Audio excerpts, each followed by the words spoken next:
MA pass করো বা BA pass করো, যেই পাসই করো না কেন, যদি টপারের মধ্যে না থাকো বা ভালো মার্কস নিয়ে পাস না করতে পারো, তাহলে যেমন সফলতার দিকে এগিয়ে যেতে পারবে না, তেমনি তুমি যে স্বামীকে বিয়ে করো না কেন, সে ব্যারিস্টার হোক বা উকিল হোক বা ডক্টর হোক বা ড্রাইভার হোক, একজন স্বামীর মধ্যে যে ধরনের আচরণগুলি থাকা উচিত বা গুণগুলি থাকা উচিত, ওইগুলি যদি ওর মধ্যে না থাকে, তাহলে তুমি ওই সংসার জীবনেও সফলতা লাভ করতে পারবে না।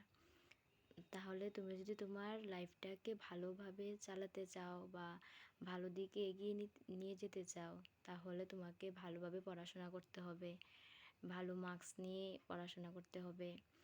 আর যদি একটা ভালো সংসার করতে চাও, তাহলে একটা ভালো স্বামীর দরকার। মানে সে ব্যারিস্টার, উকিল ওইসব না, মানে একজন স্বামীর মধ্যে যে ধরনের আচরণগুলি, মানে ভালো আচরণগুলি থাকা দরকার বা ভালো গুণগুলি থাকা দরকার, ওইগুলি থাকলেই হলো। এবার সে ড্রাইভার হোক, সে কাজ করুক বা কোনো দোকানেই থাকুক বা চাকরিই করুক, সে যেরকমই হোক, যেরকমই করুক, ব্যারিস্টার হোক বা ডক্টর, যেরকমই হোক, মানে ওর মধ্যে ওই গুণগুলি, ভালো গুণগুলি থাকলেই হয় আর কি। তাহলে তুমি ভালোভাবে সংসারটা করতে পারবে, সফলতা অর্জন করতে পারবে।